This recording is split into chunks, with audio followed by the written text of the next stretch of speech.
सबसे पहले तो मैं आपको बधाई इस बात के लिए दूंगा, खास तौर से अपने आम आदमी पार्टी के जांबाज साथियों का, जो इस तपती धूप में भी घंटों से आप इंतजार कर रहे हैं। इसलिए मैं आपका शुक्रगुजार हूँ और बधाई देता हूँ कि आपने मन बना लिया है कि इस सरकार को विदाई कर देना है। धूप बर्दाश्त है, गर्मी बर्दाश्त है, लेकिन ये सरकार एक दिन के लिए भी बर्दाश्त नहीं है।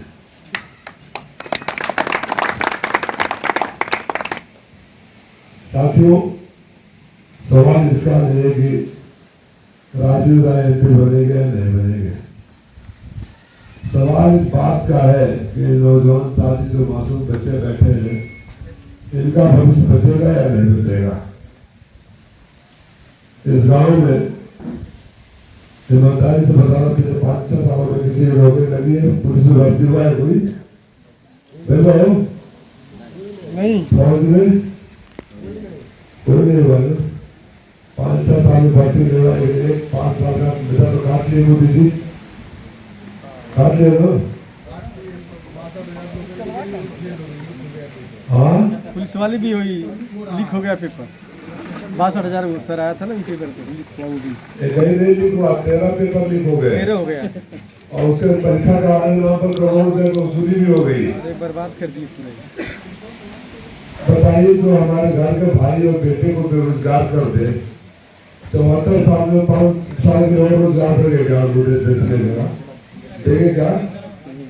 काम करने वाले लोग जेल में, देश बचने वाले कुर्सी पर।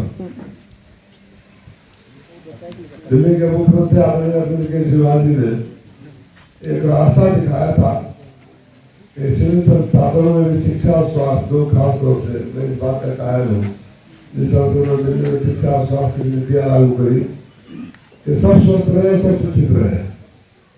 और ये सरकार चाहती है कि सब व्हाट्सएप के मरीज रहे।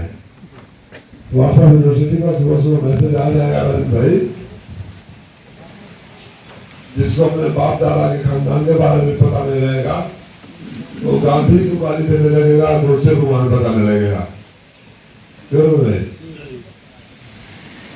ये सरकार चाहती है कि आप मानसिक रूप से, आर्थिक रूप से, सामाजिक रूप से पिछड़े रहे, क्योंकि उनके फिर उनके कुकर्मों पर देख नहीं पाएंगे, सवाल नहीं उठा पाएंगे। 50 रुपया का अनाज देती है। कांग्रेस के जमाने में भी 2 रुपया 1 रुपया किलो मिलता था। उस 50 रुपया का अनाज पर 200 रुपये के झोले पर मोदी जी का फोटो, और उसी महीने आप बैंक से भी कर्जा लोगे, बंदिया से भी कर्जा लोगे, तो थोड़ा मोड़ा सूद चलता है, महीने में एक बार चलता रहेगा। 50 रुपये का अनाज देगा, उसी महीने 800 रुपये ज्यादा आपको गैस के सिलेंडर में वसूल देती है। ठगने का अंदाज पता है ना, प्रकाश जी समझाओ सबके। अगर नौकरी हम लेके मिली तो हम नौकरी दिल्ली में हम ना करते तो हम आओ। नौजवानों की फौज की भर्ती होती थी, उसको 4 साल का कर दिया, 17 साल में भर्ती, शादी के पहले रिटायर कर दो। घर आ जाओ बहुआ कि जिंदगी खराब। साथियों, अगर 5-6 साल में आपके गांव में नौकरी नहीं लगी है, महंगाई कम नहीं हुई है, बेरोजगारी बढ़ी है, सुनवाई नहीं है, तो कोई वजह है कि सरकार को 5 साल और दिया जाए? कोई वजह है? 10 साल हो गया। 10 सालों में जिसने कहा था कि हवाई चप्पल वाले को हवाई जहाज में बैठाएंगे, उस हवाई जहाज को ही बेच दिया। पता लगा हवाई जहाज बेचा के बेच गए, एयर इंडिया टाटा को बेचा गए। बाकी रेल, तेल, खेल, IPL वगैरह सब बिक गया। और अहंकार देखिए, आपके पीछे मोदी वाला नाम ऐसे तो आ जाएगी, क्यों तो भेज देते चलिए चलिए। यह अहंकार की भाषा है। हमारे खिलाफ जो 2 प्रत्याशी आए हैं, कभी देखना पड़ा जा, कहीं ना फोटो लगा अखबार में, मोबाइल में फोटो आ जा आजकल कि कोरोना का सिलेंडर का पानी पीने के घूमो तो जा, बाढ़ में लॉकडाउन में, बीमारी में, महामारी में कहीं दिखाई दिए? खाली गाली में उन लोग को सुना मिला ना, गरीब सुन लो मजाक मंत्री के रुक जाओ यार, थोड़ा सा रुक जाइए, बोल लेने की। हमें तो भारत यहाँ शक्ति धूप में नहीं आया है। जहां तक मेरी आवाज आ रही है, मैं सबको प्रणाम करते हुए आपसे अनुरोध करूंगा कि आप गांव वालों को बता दीजिएगा कि आपके गांव में राजीव राय आया था आशीर्वाद मांगने।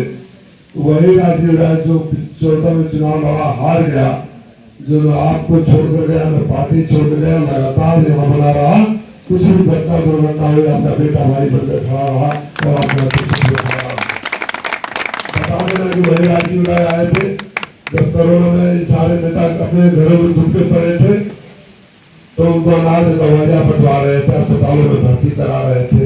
वही राजीव राय आया था जब कहीं नेता कोई दिखाई नहीं दे रहा था और विक्टोरिया में बदल के आग में बाढ़ आ गया था, तो वो अनाज बांट रहा था, तिरपाल बांट रहा था।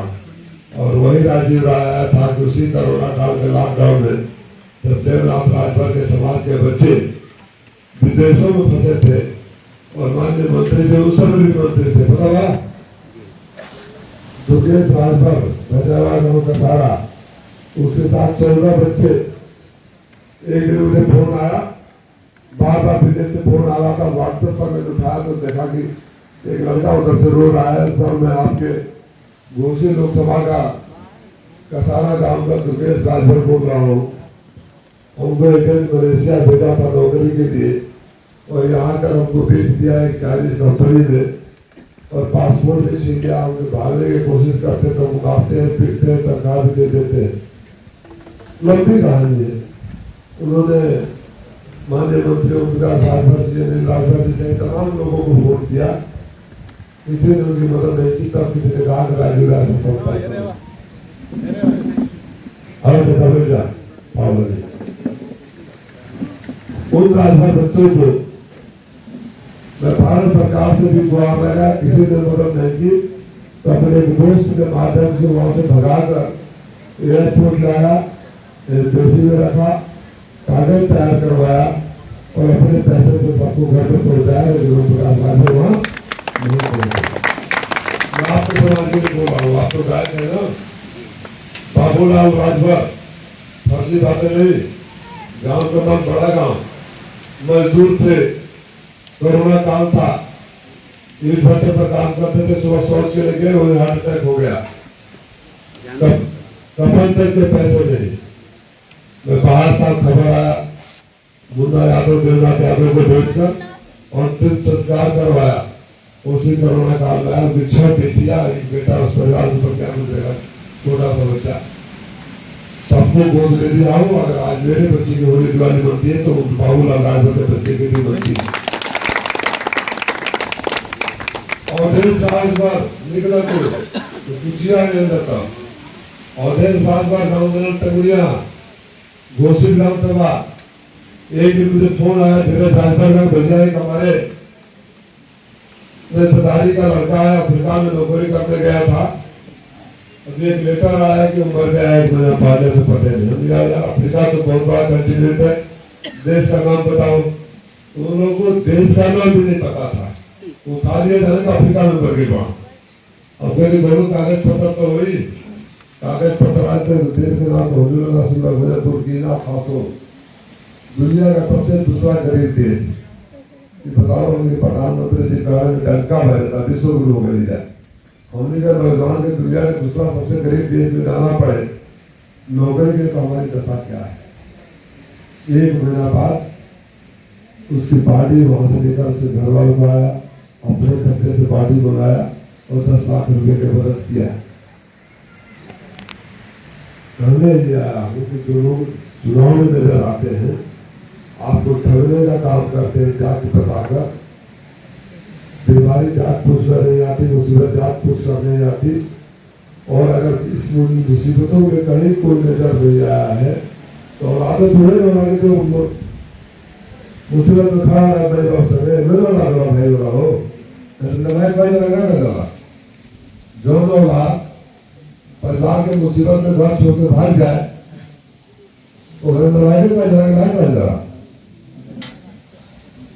तो ऐसे लोग जो सिर्फ चुनाव में आ जाते हैं और चुनाव के बाद गायब हो जाते हैं, हर चुनाव में पार्टी बदल के आते हैं, जगह बदल के आते हैं, उनको इस चुनाव में आप राजनीति से गायब कर दीजिएगा और जितना आप लोगों को ठगा गया है उसकी वसूली कर दीजिएगा। मेरा वादा है, सरकार आने के 6 महीने का अंदर केंद्र सरकार में 30 लाख भर्तियों की घोषणा कांग्रेस ने भी की है। 30 लाख भर्तियां, तो जैसे बिहार में भर्ती किया गया, बिहार में बीमारू राज्य कहा जाता था, आज हमारे जिले के 6000 बच्चों को प्राइमरी स्कूल के अध्यापक की भर्ती हुई है। तो हमारे बच्चे बिहार में जा रहे हैं, इनको सरकार चलाने के लिए पाकिस्तान भेज दीजिएगा। जब पाकिस्तान में चाहो हिंदुस्तान में समाजवादी सरकार चलाएंगे, गठबंधन सरकार चलाएंगे, वो चलाएंगे। अगर आपके बेटे भाई को बेरोजगार कर दिया जाता है तो 1 जून को बटन दबाकर उनको भी बेरोजगार कर देना और आशीर्वाद दे देना। भाई लोग बेटा बोलते आपके बीच में रहूंगा, न मेरे से पहले कोई आया था, न मेरे बाद कोई आएगा, न चुनाव से पहले मेरे आवाज कोई आया था, न चुनाव के बाद आएगा, ये याद रखना।